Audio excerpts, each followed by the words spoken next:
Ladies and gentlemen, boys and girls, warshippers of all ages, welcome back to YouTube. My name is SeaRaptor, and today we're continuing our first look series at the forthcoming Dutch cruiser line with a look at Tier 5's Celebes. Now, I'm sure that most of us in the West didn't know that's how you were supposed to pronounce this. My whole life, I've looked at this word and said, oh, it's the Celebes. So, yeah, I know it's an island chain in the South Pacific, very clearly named by the Dutch East India Company or something similar like that. So yeah, but this is Celebes at Tier 5. Now, Celebes enters a very crowded field of cruisers at Tier 5. We took a look earlier at kind of the other ships, right? The 1 through 4. And for the most part, there aren't a whole lot of premiums in those tier brackets, 3 maybe being the exception. There's a lot of Tier 3 Russian premiums. But, Tier 5 is a place where you start to see quite a bit of competition. There's a lot of Tier 5 cruisers, and almost half the field is premium these days. Genova, Yahagi, Exeter, Murmansk, Marblehead, all of these ships. And so, Celebes actually has some competition, so let's have a look around and kind of figure out what's going on here as we start to see. This is a ship that when you queue up in Celebes, you are very likely to get just purely human opponents as opposed to bots, so therefore it's worth spending a little time to kind of understand what the ship does well and what the ship doesn't do very well. Starting at the top, like we always do, hit points 26,600 max. This is not worst in tier, not best in tier. It's kind of in the middle, right? There are some heavy cruisers in this tier, Genova, Furutaka, Exeter, that kind of start to kiss that 30,000 point range, but 26,000 is basically where all the other light cruisers fall in this tier, right? Emil Bertin, Königsberg is actually less than this, but not much less. Omaha, Kirov, they're all in this 26,000 range. This is pretty respectable. 16% torpedo protection is actually best in tier, tied with the Italians. Raimondo Montecuccoli also has 16% torpedo protection.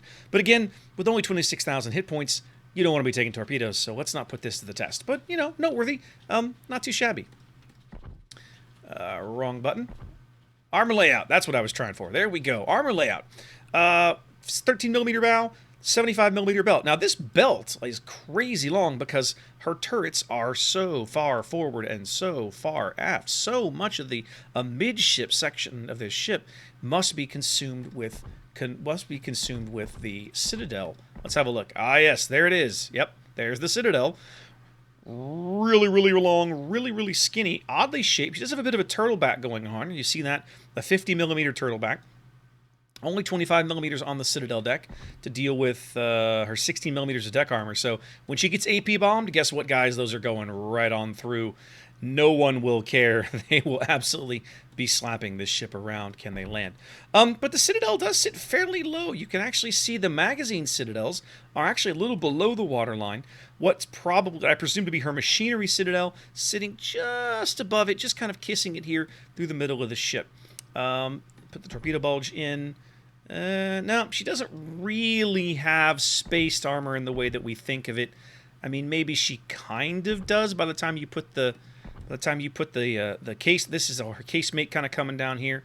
So, yeah, I mean, again, this is a ship that, standing up to heavy cruisers, and she will start seeing heavy cruisers in her matchmaking bracket. Not terrible, but you're going to get thumped around by battleships because you're still a light cruiser at the end of the day. And the length of that Citadel, to me, is the real problem, right? A lot of light cruisers in this tier matchmaking, the Citadel is confined to maybe the middle third of the ship, maybe even the middle half of the ship.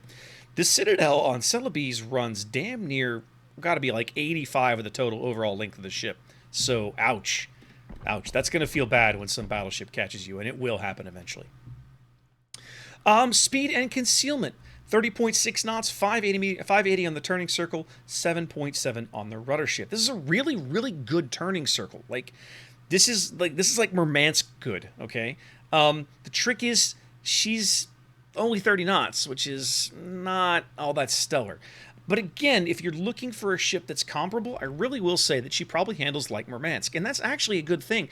If you own a Murmansk and you've driven it, you know kind of how squirrely that boat is, right? Like, she can do some dodging. I suspect Celebes will be in a similar boat. So this is a ship that, maybe you do want to hang back at range, play a little farther out than you might otherwise, and see what you can get out of the main battery. Concealment is really bad. She's, what is this, 12.2 on the surface. Again, this is not worst in tier because Kirov exists, but it's pretty high up there. Full stealth rig, 10.7, which is not amazing for a ship with a Citadel this range, especially not when you talk about her 14-kilometer main battery range, and we're going to talk more about that right now as we go look at her main battery. Celebes' main battery is comprised of 4 double-barreled turrets of 6-inch guns. These are 150mm, 50 caliber Bofors. She has 2 forward and 2 aft. You see there they reload on an 8 seconds. 22.5 turret traverse. That's really, really good, especially for this tier. 2150 HE shell, 3000 AP shell. So when you crunch the numbers, you plug all this into a spreadsheet and crunch the numbers, what you discover is that Celebes has almost the best HE DPM in her tier, in tier 5. She is narrowly edged out by the 2 Omaha class ships. That's Omaha and Marblehead, and I do mean narrowly, like we're talking like by a couple of percent.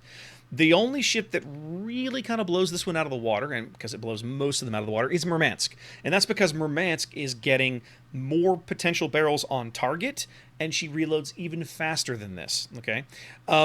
Königsberg is actually a little less than this in terms of HE damage, but of course Königsberg crushes everybody in the AP department because the German AP shells hit so stinking hard, and she fires so many of them on like a 7.5 second reload, I think, something like that. It's crazy good.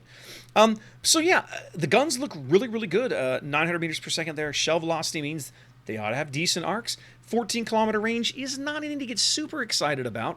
I mean, it's kind of short, but it's not worst in tier either. I mean, Königsberg absolutely, owns this department. Kirov also up over 16 kilometers, but most cruisers in this matchmaking, at least tier 5, are in the 13 and change, 14 point something. So this is comparable. For a light cruiser, it's actually not too shabby. And again, I'll point it out one more time. This is all about the guns. This is what she gets, guys. She does not get the airstrike option just yet. That doesn't come until tier 6, and she has no torpedoes. So this ship is all about the guns. You've got to be able to drive it and get these guns to perform. A defense. Again, because you're in a tier bracket where you're going to see tier 4 carriers pretty regularly and the occasional tier 6 carrier worth talking about, you see there that 3.5 kilometer mid-range AA bubble is pretty good, 186 damage. That is literally best in tier for mid-range aura. Like nobody else touches this.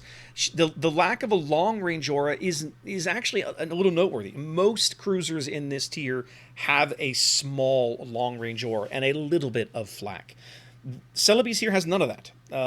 She has a very punishing mid-range aura, but she's not going to be putting up any flak puffs that are going to be dissuading or doing big damage to an entire squadron as it tries to come in for an attack run.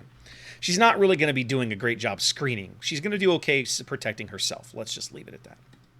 Take a quick look back over the consumables. Of course, we are getting hydro here.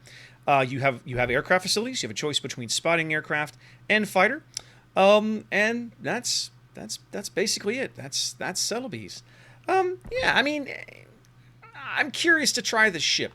Most tier 5 light cruisers and I don't get along. I vastly prefer the tier 5 heavy cruisers. You hand me a Furutaka and an Exeter, oh, I'm all over that. I've even developed an appreciation for Hawkins, which has kind of a bad rap, but she's had enough buffs and enough improvements that she's not nearly as bad as she used to be. But tier 5 light cruisers are a lot more challenging. I love Königsberg. I used to love Murmansk, and Murmansk is still pretty good, but so many of the other ones, Emerald and Montecuccoli, and yeah, they're just it's a lot more challenging. So we'll see. Celebes has some pretty tough competition for tier 5 light cruiser, and I'm curious to see how she plays. Anyway, guys, quick look at that over. Hope you enjoyed that. Wash your hands, be safe, and I'll catch you next time.